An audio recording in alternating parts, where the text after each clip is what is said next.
Hello மக்களேமே 27ஆம் தேதியோட சலங்கேலி promo review part 2 தான் பார்க்க போறோம். பார்ட் 1 பார்க்கலாம்னா பார்த்துட்டு வாங்க, அப்பதான் உங்களுக்கு கண்டினியூஷன் புரியும். நம்ம அவள் வருவாளா சீரியலும் போடுறோம், ஸோ அதையும் மறக்காம பாருங்க. பார்ட் 2 வீடியோல என்னெல்லாம் நடக்க போகுது அப்படின்னா, ககனோட மனமாற்றம், அவர் ஈகோலாம் விட்டு கொடுத்து பூமி கிட்ட பேசுறாரா, அவர் காதலிக்கிறேங்கிறத சொல்ல போறாரா, சரி இந்த உண்மையெல்லாம் ககன் கிட்ட இந்த மாதிரி நட்சத்திரா நடந்துகிட்ட உண்மையை சொல்ல போறாரா, சரி அதுக்கு அடுத்து என்ன பிளான் வச்சிருக்கிறாரு, அவர் என்னெல்லாம் பண்ண போறாரு அப்படிங்கறத தான் நம்ம இந்த பார்ட் 2 வீடியோல ஃபுல்லா பார்க்க போறோம். அண்ட் உங்களுக்கு என்னோட ரிவ்யூ பிடிச்சிருந்தா சீரியல் குட்டி மறக்காம சப்ஸ்கிரைப் பண்ணிக்கோங்க. இதுல கேபி செரியை பிடிச்சி வச்சுட்டு, சரி இப்பயாச்சும் நீ உண்மையா சொல்லுடா, என்னடா நடந்துச்சு அப்படின்னு சொல்லி, இந்த நட்சத்திரா தானே உன்னை ஏதோ பண்ணா அப்படின்னு சொல்லிட்டு திரும்பியும் கேட்டுட்டு இருக்கிறாங்க. உடனே அபூர்வா அவங்க தான் நாடகக்காரியாச்சு, அடுத்து ஒரு பெரிய நடிப்பை போட்டுக்கிட்டு இருக்காங்க. எல்லாரும் முன்னாடியும் கேபி இதுக்கு மேல ஒரு வார்த்தை பேசினா அவ்வளவுதான்.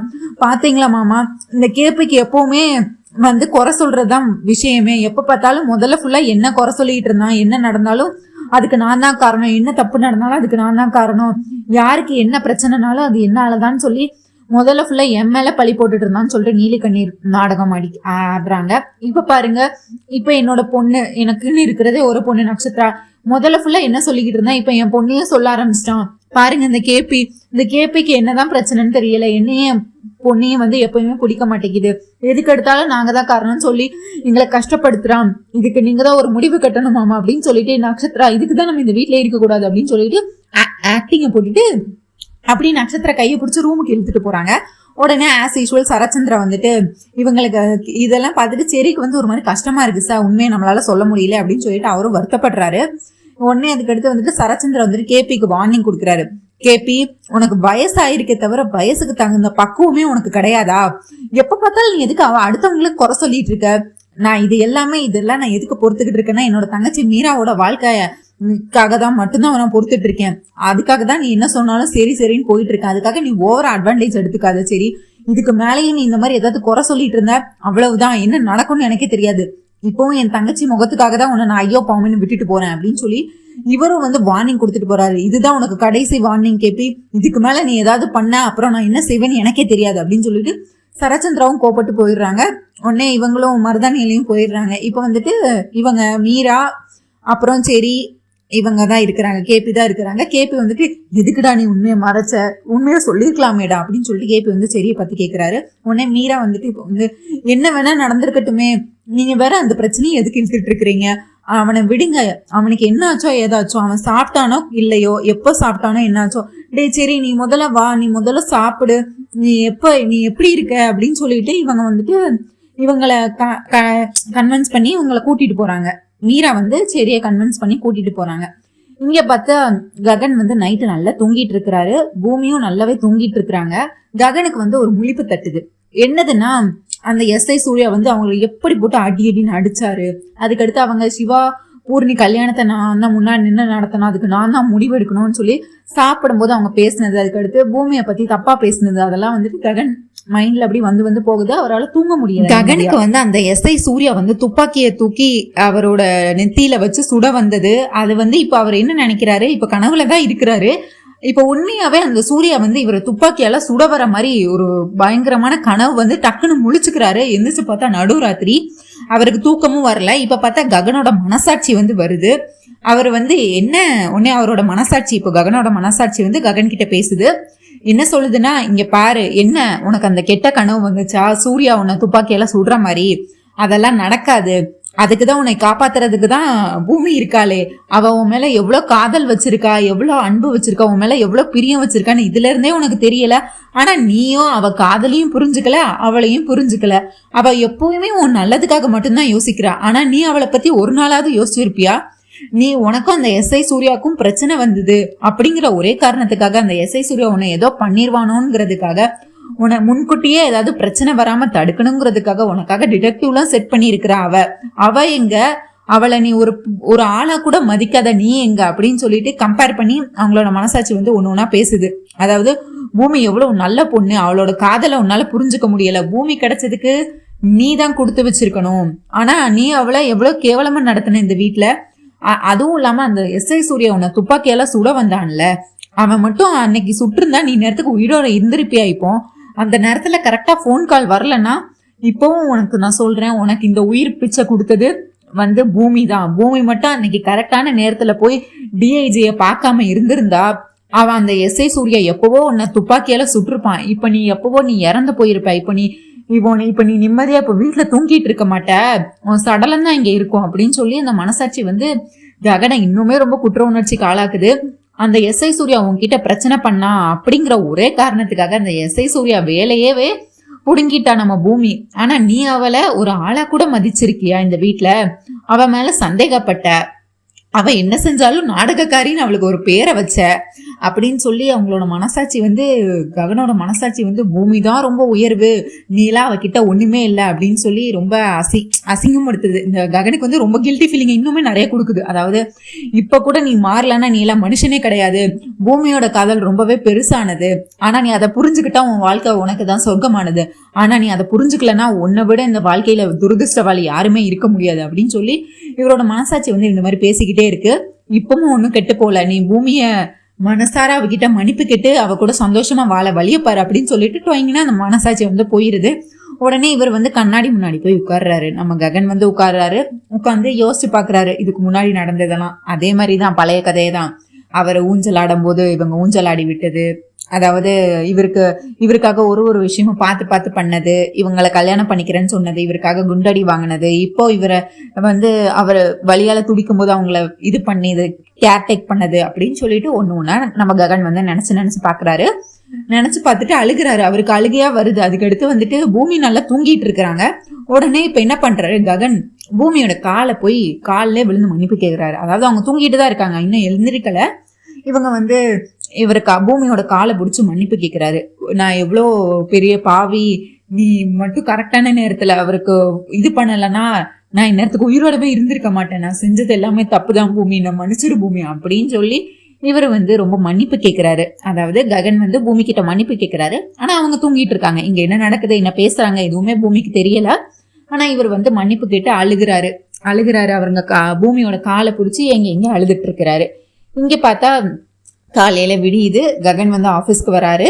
இங்க வந்து செரி வந்து வராரு, இவரை பாக்குறதுக்காக வராரு ஆபீஸ்க்கு, ககனோட ஆபீஸுக்கு செரி வராரு. உடனே செரி கிட்ட வந்து நடந்த எல்லா விஷயங்களும் சொல்றாரு. அந்த மாதிரி எஸ்ஐ சூர்யா வந்து என்ன ஒரு பொய்யான கேஸ்ல வந்து என்ன அரெஸ்ட் பண்ணி என்னை கொல்ற அளவுக்கு போயிட்டான். அதாவது துப்பாக்கி எடுத்து ஒரே ஒரு செகண்ட் மட்டும் லேட் ஆயிருந்தா இந்நேரத்துக்கு நான் உன் கூட முன்னாடி இப்ப உயிரோட இருந்து நான் பேசியிருக்கவே மாட்டேன்டா. சரி, பூமி கிட்ட ஏதோ ஒண்ணு இருக்குடா, அவ ரொம்ப ஸ்பெஷல்டா அப்படின்னு சொல்றாரு. உடனே இவருக்கு வந்து பெரிய ஷாக்கு. அண்ணா, செரிக்கு வந்து பெரிய ஷாக்கு. அண்ணா, நீ இத சொல்றியா? உன் வாயில இருந்து இப்படி நீ பூமியை புகழ்ந்து பேசுறியா? எனக்கு இது கனவா நிஜமானே தெரியல.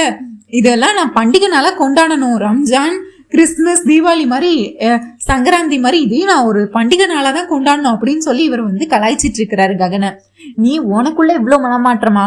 இதைத்தானே நானும் முதல்ல சொன்னேன். பூமியை வந்து உன்னை எப்பவுமே காதலிக்கிறா, பூமி தான் உனக்கு கரெக்டான பொண்ணு, பூமி உனக்காக என்ன வேணா பண்ணுவான்னு நான் சொன்னேன். ஆனா நீ பூமியை வெறுத்து ஒதுக்குன. ஆனா நீ இப்ப இப்படி சொல்றங்கிறது எனக்கு ரொம்பவே ஆச்சரியமா இருக்கு. எப்படியோ நீங்க 2 பேரும் ஒண்ணு சேர்ந்தா அதை விட பெரிய சந்தோஷம் எனக்கு எதுவுமே இல்லைண்ணா அப்படின்னு சொல்லிட்டு சரி வந்து ரொம்ப வியக்கிறாரு. அதாவது ககனோட மனமாற்றத்துக்காகவும் ககன் வந்து இவங்களை பூமியை புகழ்ந்து பேசினதையும் கண்டு சரி வந்து ரொம்பவே சந்தோஷப்படுறாரு. உடனே அதோட மட்டும் நிப்பாட்டல நம்ம ககன், பூமியை இன்னுமே புகழ்ந்து பேசுறாரு. அவ எப்பவுமே எனக்காக ஒரு பிரச்சனைனா எனக்காக வந்து நிக்கிறா எல்லாருக்கும் முன்னாடியும். அவ என்ன எவ்வளவு காதலிச்சிருந்தா எனக்கு ஒரு பிரச்சனை வரப்போகுதுன்னு முன்னாடியே தெரிஞ்சு அதுக்கான சொல்யூஷன் அவ தேடி வச்சிருப்பா. அந்த எஸ்ஐ சூர்யா கிட்ட சண்டை போட்டது என்னமோ நாதான், ஆனா அவனால என் உயிருக்கு பிரச்சனை இருக்கு அப்படின்னு முன்கூட்டியே தெரிஞ்சுட்டு எனக்கு டிடெக்டிவ்லாம் செட் பண்ணியிருக்கானா. அப்ப அவ எவ்வளவு என் மேல எவ்வளவு அன்பு வச்சிருந்தா, ஒருத்தங்க மேல எவ்வளவு அன்பு வச்சிருந்தா இவ்வளோ முன்கூட்டி அவங்களுக்காக எல்லாத்தையும் யோசிக்க முடியும் அப்படின்னு சொல்லிட்டு பூமியை புகழ்ந்து தள்ளுறாரு நம்ம ககன். இதை கேட்டு செரியும் வந்து ரொம்ப சந்தோஷத்தின் உச்சிக்கு போறாரு. அண்ணா, நீ இவ்வளவு மாறுவன்னு நான் நினைக்கவே இல்லை, அதுவும் நீ இவ்வளவு சீக்கிரம் நீ பூமியை புரிஞ்சுப்பன்னு நான் கனவுல கூட நினைக்கவே இல்லை. எனக்கு இது கேட்கவே ரொம்பவே சந்தோஷமா இருக்கு. நம்ம இதோட இப்ப நிப்பாட்டக்கூடாது. நீ முதல்ல இப்ப வந்து நீ பூமிக்கு கால் பண்ற, நீ அவங்க கிட்ட வந்துட்டு இப்ப நீ என் கிட்ட சொன்னதெல்லாம் நீ பூமி கிட்ட சொல்ற, அவளை நீ வந்து இதுக்கடுத்து நீ அவளை சந்தோஷமா பாத்துக்கிற அப்படின்னு சொல்லி இவர் வந்து ககனோட போன் எடுக்கிறாரு, பூமிக்கு கால் பண்றாரு. ஆனா அதுக்குள்ள வந்துட்டு இவர் எகிரி குதிச்சுட்டு டேபிள்ல எகிரி குதிச்சுட்டு அவளுக்கு போன்லாம் பண்ணாது, அவகிட்ட சொல்லும், அவகிட்ட சொல்லக்கூடாது, இப்பெல்லாம் சொல்லக்கூடாதுடா. உடனே மாறிட்டோன்னு நினைச்சா அவ இதை தப்பா நினைப்பாடா, வேணாம் நீ அவகிட்ட எல்லாம் ஃபோன் பண்ணாதன்னு சொல்லிட்டு அவர் சரியோ கையை பிடிச்சி காலை பிடிச்சி போனை பிடிச்சி இழுத்துக்கிட்டு இருக்கிறாரு. ஆனா இவர் வந்து கால் பண்ணிட்டாரு, லவுட் ஸ்பீக்கர்ல கூட போட்டுட்டாரு. உடனே பூமியும் அங்க அப்பதான் ரூமுக்குள்ள வராங்க. பார்த்தா ககன் கால் பண்றாரு. ஐயோ அப்படின்னு சொல்லிட்டு அவங்க ரொம்ப சந்தோஷத்துல போன் எடுக்கிறாங்க. நம்ம பூமி ஐயோ மாமா கால் பண்றாங்களா அப்படின்னு சொல்லிட்டு போன் எடுக்கிறாங்க. பார்த்தா சொல்லுங்க மாமா அப்படின்னு சொல்றாங்க. உடனே இதுக்கு அடுத்து பேசுங்கன்னு சொல்லிட்டு இவன் சைகையில சரி வந்து காட்டிட்டு இருக்கான். ககனுக்கு வந்து என்ன பேசுறதுன்னு தெரியல. உடனே ஹலோ சொல்லுங்க மாமா அப்படின்னு சொல்றாங்க. உடனே அதுவா அப்படின்னு சொல்லி இழுத்துக்கிட்டு இருக்காரு. சொல்லுங்க, நான் உங்ககிட்ட ஒரு விஷயம் சொல்லணும் அப்படின்னா சொல்லுங்க. அதுக்குதான் எதுக்கு கால் பண்ணிருக்கீங்க? நீங்க எனக்கு ஃபர்ஸ்ட் டைம் இப்பதான் எனக்கு நீங்க கல்யாணம் ஆனதுக்கு அப்புறம் முதல் வாட்டி எனக்கு கால் பண்றீங்க.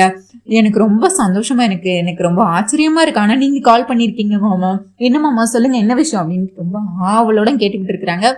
அதுதான் சாப்பிட்டியா நீ அப்படின்னு கேட்கறாங்க. உடனே பூமிக்கு வந்து கோருது. சாப்பிட்டேனா? இதை கேட்கறதுக்கா கால் பண்ணீங்க அப்படின்னு வந்து பூமி வந்து வேற ஏதோ சொல்றதுக்கு தான் கால் பண்ணியிருப்பாங்கன்னு நினைச்சு அவங்க ரொம்ப ஆவலா இருந்தாங்க. கடைசியில சாப்பிட்டியான்னு கேட்கறாங்க. உடனே அதுக்கடுத்து பூமியும் சொல்றாங்க சாப்பிட்டியான்னு கேட்கறதுக்கு தான் இப்ப எனக்கு கால் பண்ணீங்களா அப்படின்னு கேட்கறாங்க. ஆமா அதுவும் தான் அந்த அக்ரிமெண்ட்ல இருக்குல்ல, நீ தானே சொன்ன அந்த அக்ரிமெண்ட்ல சாப்பிட்டியான்னு உனக்கு ஃபோன் பண்ணி கேட்கணும்னா அதுக்காக தான் கேட்டேன் அப்படின்னா, ஐயோ அதெல்லாம் நான் இன்னும் சாப்பிடல, நீங்க முதல்ல சாப்பிடுங்க அப்படின்னு சொல்லிட்டு போனை கட் பண்ணிட்டு இதை சொல்றத கால் பண்ணீங்களா அப்படின்னு சொல்லிட்டு இவங்க கொஞ்சம் எரிச்சலாகி போனை கட் பண்ணிடுறாங்க நம்ம பூமி.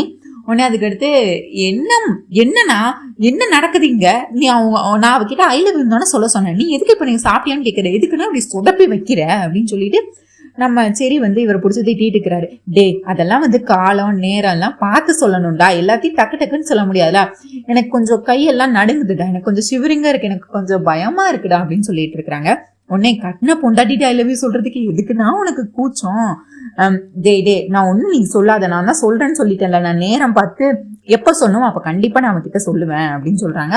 உடனே அதுக்கடுத்து அப்படியா இருந்தாலும் நான் உன்னை நம்ப முடியாது, முதல்ல நீ சத்தியம் பண்ண அப்படின்னு சொல்லிட்டு இடது கை நீட்டாரு. ஐயோ இடது கை வேணாம் அப்படின்னு சொல்லிட்டு நம்ம சரி வந்து வலது கை நீட்டாரு. இப்ப நீ எனக்கு சத்தியம் பண்ணி கொடு, நீ எப்படியாவது பூமி கிட்ட நீ காதலிக்கிறேங்கிற விஷயத்த நீ கண்டிப்பா சொல்லுவ அப்படின்னு சொல்லிட்டு உடனே ககனும் வந்து நமக்கு இவருக்கு சரிக்கு வந்து சத்தியம் பண்ணி கொடுக்குறாரு. கண்டிப்பா நான் வந்து பூமி கிட்ட என்னோட காதலை பத்தி நான் சொல்றேன், அவளை நான் புரிஞ்சுக்கிட்டேன்னு சொல்றேன், அவளை நான் ரொம்ப சந்தோஷமா பார்த்துப்பேன்டா, இது சத்தியம்டா அப்படின்னு சொல்லிட்டு சத்தியமும் பண்ணி கொடுக்குறாரு.